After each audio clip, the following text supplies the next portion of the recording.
Hello, my dear friends. How are you? I hope you all are fine. Welcome to my channel, Law Scholars and Legal Issues. I am Advocate Vanita. I am presenting here again with another important topic of Hindu marriage act. Class जो हमारी classes थी Hindu marriage act की, उसमें मैंने judicial separation का और divorce का concept start करा दिया था और उस कंसेप्ट में हमने जो फर्स्ट पॉइंट जो था अडल्ट्री जो ग्राउंड था डाइवोर्स का, वो हमने डिस्कस कर लिया था। आज के लेक्चर में हम क्रूल्टी से स्टार्ट करेंगे। क्रूल्टी के मोस्टली जो जजमेंट्स हैं वही इंपॉर्टेंट है और बाकी क्रूल्टी होती क्या है वो थोड़ा सा मैं आपको समझा देती हूँ। चलिए आज का लेक्चर हम स्टार्ट करते हैं।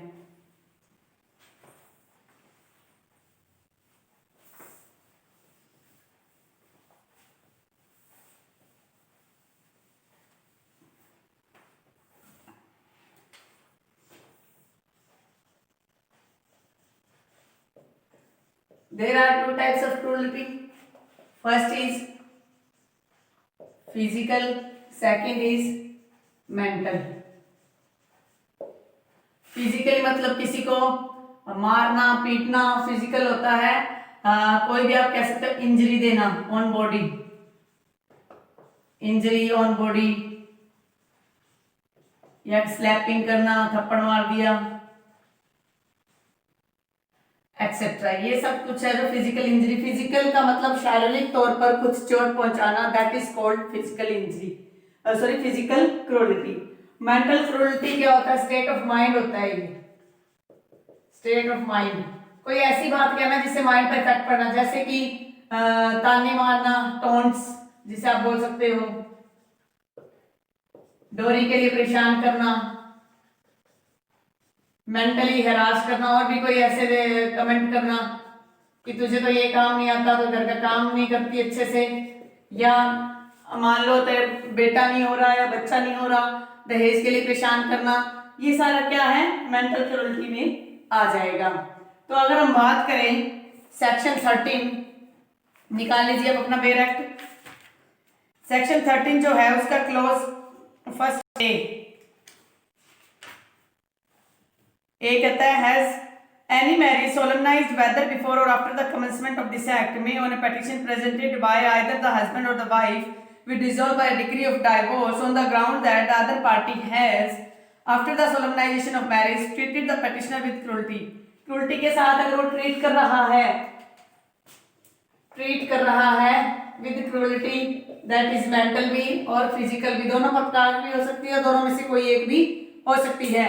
ये जरूरी नहीं कि क्रूरल्टी जो है सिर्फ वाइफ ट्रीट करे, इट में भी हस्बैंड भी हो सकता है, वाइफ भी हो सकती है। जैसे वाइफ ये कह दे हस्बैंड को कि तो अपने बूढ़े माँ बाप को छोड़ और अलग से रह मेरे साथ, तो इस प्रकार का मेंटल टॉर्चर जो है वो भी क्रूरल्टी के फॉर्म में ही आएगा।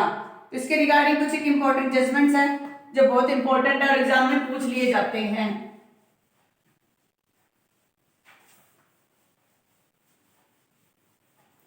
सबसे पहले ये जो क्रूरल्टी का जो कंसेप्ट निकल के आया, एक लैंडमार्क जजमेंट है रेजल वर्सेस रजल।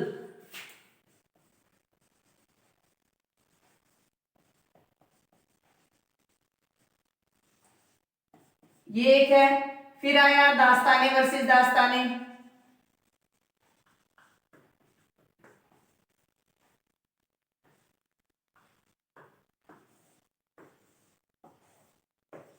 ये 1975 का जजमेंट है। इनमें क्या कुछ कंसेप्ट था वो मैं थोड़ा सा बता देती हूँ आपको, दैट्स आल्सो वेरी इंपॉर्टेंट। सबसे पहले ये तो एक इंग्लिश जजमेंट है, 1897 में आया। जो कंसेप्ट फर्स्ट टाइम जो निकल के आया वो इसमें ही निकल के आया फर्स्ट टाइम, और first time in Indian judgements में ये है फर्स्ट टाइम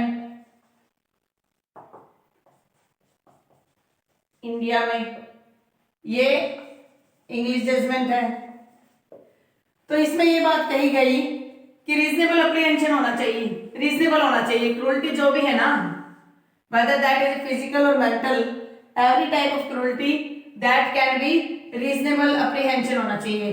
कि जब क्रूरल्टी की बात आती है तो उसे ये लगना चाहिए कि वाक्य में ही कुछ रीजनेबल हुआ है, रीजनेबल अप्रीहेंशन होना चाहिए। फिर क्रूरल्टी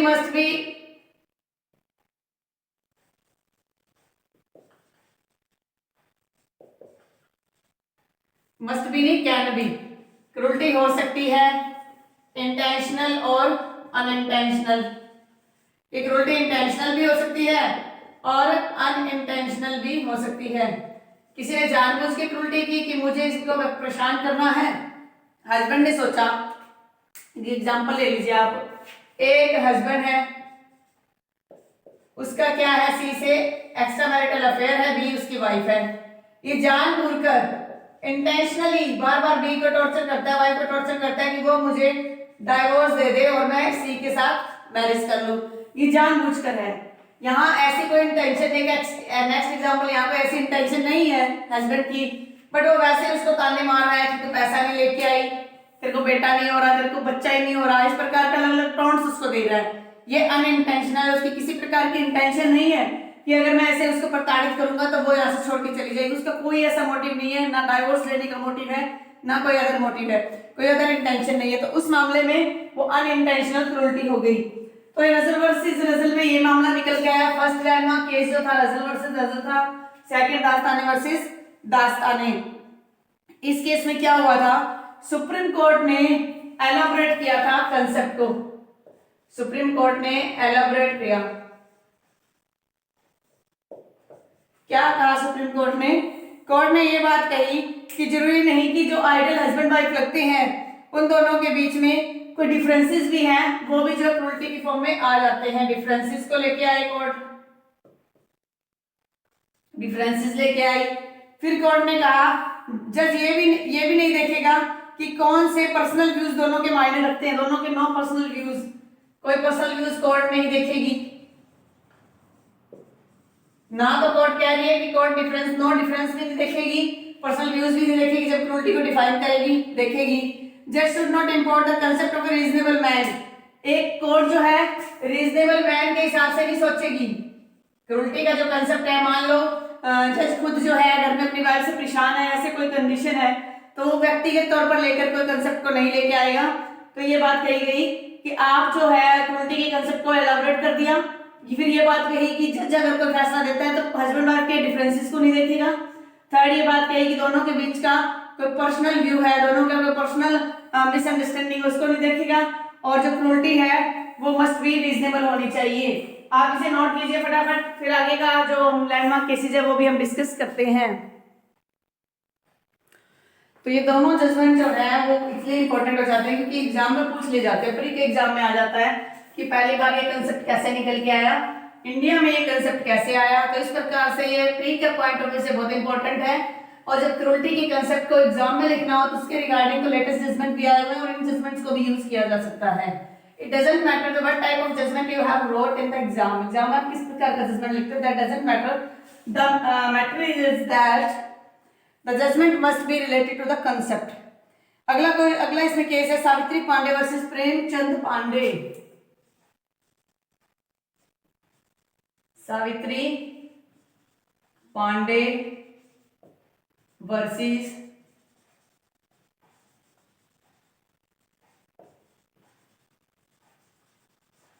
दो 2002 का ये केस है सुप्रीम कोर्ट का।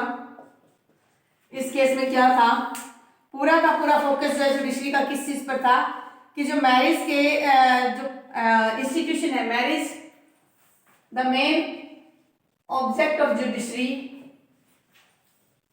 Main object of judiciary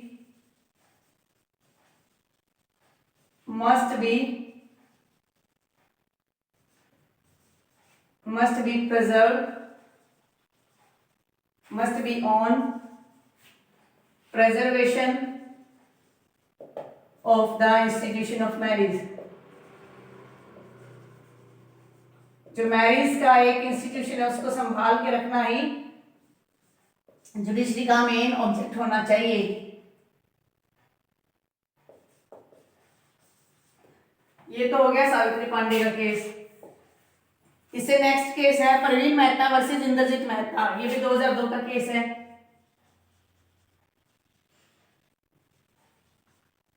Praveen Mehta versus Indrajit Mehta.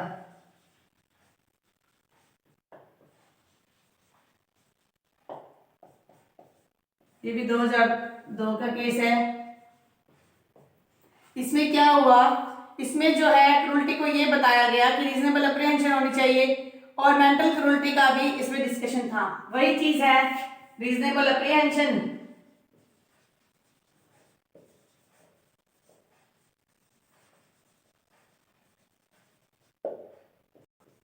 और mental cruelty is a state of mind.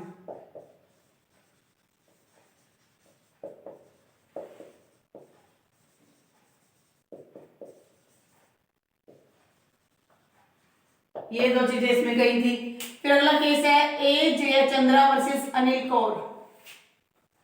A Jaichandra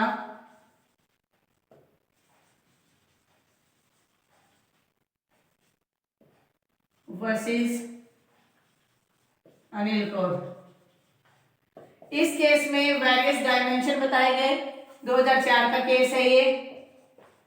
various dimension दिए गए मेंटल क्रूरल्टी के, कौन कौन से हो सकते हैं various dimension, that can be,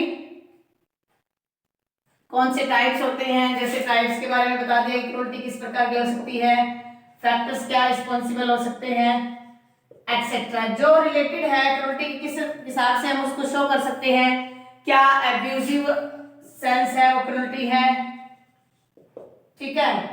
क्या मान लीजिए इसमें ये बात कही गई that the act and the factor to be kept in mind by the court while deciding the case when the where whole conduct shows instance of ill treatment, abusive language, allegations, तो वो सारा का सारा अगर prove हो जाता है, ill treatment है अगर वो प्रूव हो जाता है, that can be a part of mental cruelty।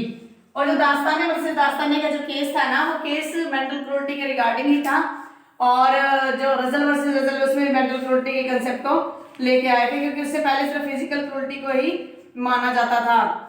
तो जो दास्तानी वाला केस था उसमें ये बात कही गई थी कि जो कंसेप्ट है क्रूरल्टी का वो इंडिया में थोड़ा सा एक्सटेंसिवली होता है, क्योंकि बात बात से ही गाली गलौज शुरू हो जाती है, तो उस मामले में ये बात कहेगी क्रूरल्टी जो है वो मेंटल भी हो सकती है। तो दास्तानी वर्सेस दास्तानी का केस हो गया। उसके बाद अगला हमारा केस है अब यहां पर बात आ रही है अगले केस की, वी भगत वर्सेस डी भगत। ये आप एक अलग पेज पे सारे केस की लिस्ट बना लिया करो।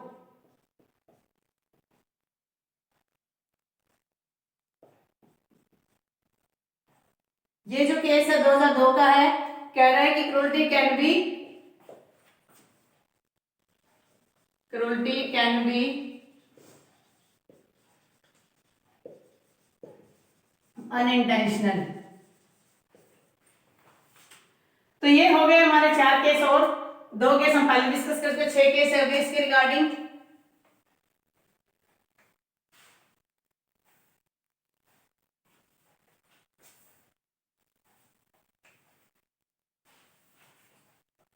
अब 2-3 केस मैं आपको करवाऊंगी म्यूचुअल क्रूरल्टी से। म्यूचुअल का मतलब उसमें हस्बैंड वाइफ दोनों की तरफ से क्रूरल्टी होती है, उसको बोलते हैं म्यूचुअल क्रूरल्टी। सबसे पहला केस इसमें है नवीन कोहली वर्सेस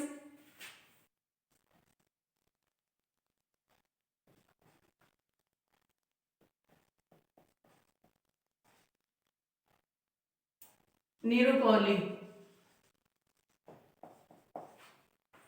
ये है केस जो है ये आईबीएम से रिलेटेड भी है। आईबीएम का मतलब इरिट्रेबल ब्रेकडाउन ऑफ मैरिज, जो कंसेप्ट आ रहा है नया, उससे रिलेटेड भी है। तो ये केस तो आपको बेयर एक्ट में भी मिल जाएगा।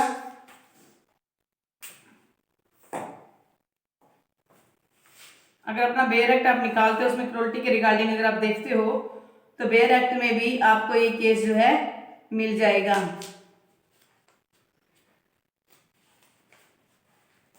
ये केस जो है एक तरीके से क्यूरेटिव पिटीशन के रिगार्डिंग भी। क्यूरेटिव पिटीशन का जो कंसेप्ट है ना इंडियन कॉन्स्टिट्यूशन में, उससे रिलेटेड भी है। क्यूरेटिव पिटीशन जो है रिव्यू ऑफ द रिव्यू जो रिव्यू कर दिया गया कोर्ट ने, उसका फर्दर जो रिव्यू है उसको क्यूरेटिव पिटीशन बोला गया। सेक्शन 130 आर्टिकल 137 में जो है रिव्यू पिटीशन के बारे में डिस्कस होता है। इसमें हुआ क्या था, इसमें दोनों डाइवोर्स के लिए एप्लीकेशन डालते हैं, लेकिन ये डाइवोर्स कोर्ट अलाउ नहीं करता। तो लास्ट में ये बात निकल के आती है कि नवीन और ये जो नीरू है, इन दोनों के बीच में इतना नीतू इन दोनों के बीच में इतना डिफरेंसेस हो गया कि ये साथ नहीं रह सकते। जब दोनों तरफ से कोई कंडीशन निकल जाएगी तो उसको बोलते हैं इर्रिट्रेबल ब्रेकडाउन ऑफ मैरिज, कि मैरिज का इस लेवल पे ब्रेकडाउन हो गया कि वो इकट्ठा रहना मुश्किल हो जाता है। तो कोर्ट ने ये कंसेप्ट कोर्ट इसी केस में लेके आई थी, क्यूरेटिव पेटिशन का कंसेप्ट इसी केस से आया था, तो ये बहुत इंपॉर्टेंट हो जाता है इसलिए आज से ये केस। उसके बाद अगला जो केस है वो भी समर घोष वर्सेस जया घोष, ये भी म्यूचुअल क्रूरटी से रिलेटेड है।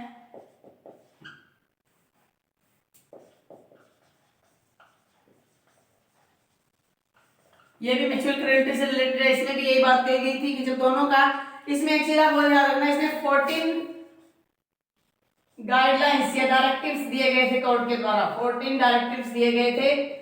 अगर आपको डिटेल में करना है तो आप गूगल कीजिए, आपको इसके रिगार्डिंग जो है पूरा का पूरा क्रक्स मिल जाएगा। मेरे पास इतना टाइम नहीं क्योंकि हमारा जो ये कोर्स है क्रैश कोर्स है। अगर ये हमारा एक रेगुलर कोर्स होता तो मैं आपको डिटेल में जो है 14 फैक्ट्स को भी थोड़ा थोड़ा करके लिखवा देती, लेकिन 14 डायरेक्टिव्स जो है जो समर घोष के केस में दिए गए थे, इरिट्रेबल ब्रेकडाउन की जो थ्योरी निकल के आई थी नवीन कोहली वर्सेस नीतू कोहली के केस में, क्यूरेटिव पिटीशन जो है वो कांसेप्ट भी इसी केस से निकल के आया था। इसके रिगार्डिंग मेंटल क्रूरटी के रिगार्डिंग एक केस और है, मेंटल के रिगार्डिंग है विनीता सक्सेना वर्सेस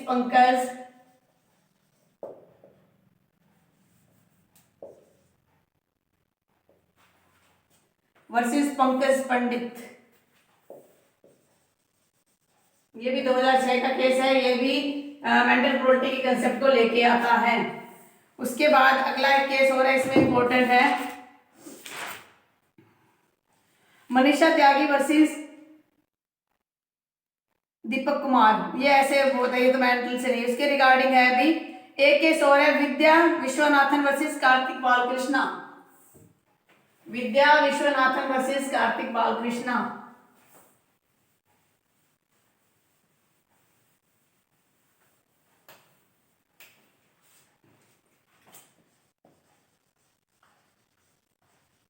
विद्या विश्वनाथन वर्सेस कार्तिक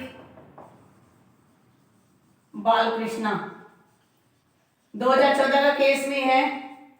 ये कहता है कि abortion without the consent of husband is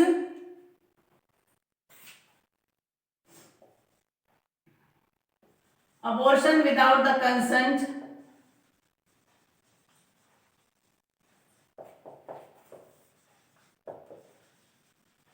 without the consent of husband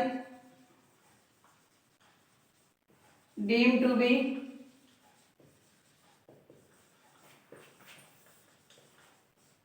cruelty, उसे क्रूरटी बोला जाएगा। उसके बाद अभी लेटेस्ट 2016 का एक केस था, बहुत इंपॉर्टेंट केस था।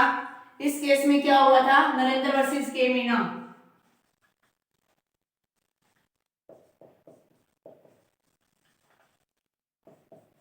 इसमें क्या हुआ था कि जैसे वाइफ अपने पति को बार बार कह रही थी कि अपने पेरेंट्स से अलग हो जाए, तो इसके रिगार्डिंग कोर्ट ने एक लैंडमार्क केस दिया था। ये बात कही थी कि डिमांड ऑफ वाइफ की वाइफ की डिमांड है, demand of wife a separate residence की डिमांड है आफ्टर लिविंग द पेरेंट्स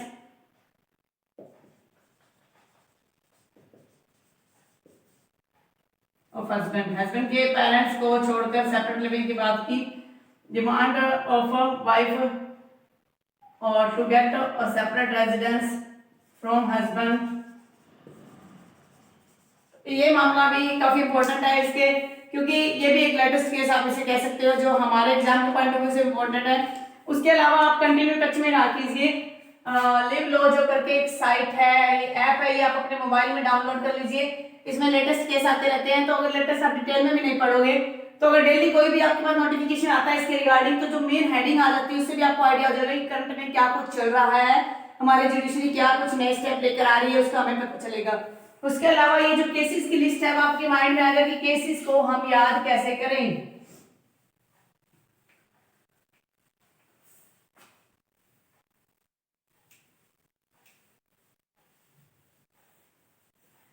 सबसे पहले आप इसका ऐसे कीजिए कि एक लिस्ट बना लीजिए केस, और इसमें क्रक्स क्या निकला किसके रिगार्डिंग। मान लो केस का नाम लिख दिया हम, नीतू कोहली वाला केस है, ये आ गया इरिट्रेबल ब्रेकडाउन ऑफ मैरिज। इस प्रकार से आप चार्ट बना सकते हैं, इस प्रकार से जैसे भी आपको कंफर्टेबल लगे आप इन केसेस को याद कर सकते हैं, क्योंकि इसी के बाद ही आप फर्दर जो है अपनी प्रिपरेशन अच्छे से कर पाओगे।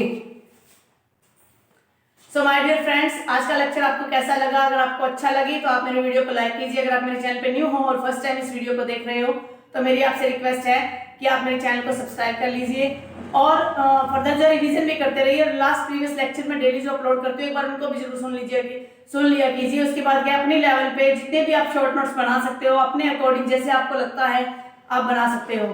कोरोना के इस काल में आप अपने फैमिली मेंबर्स का, अपने नेबरहुड का ध्यान रखिए। Stay home, stay safe, stay healthy. Thank you for watching. Have a nice day.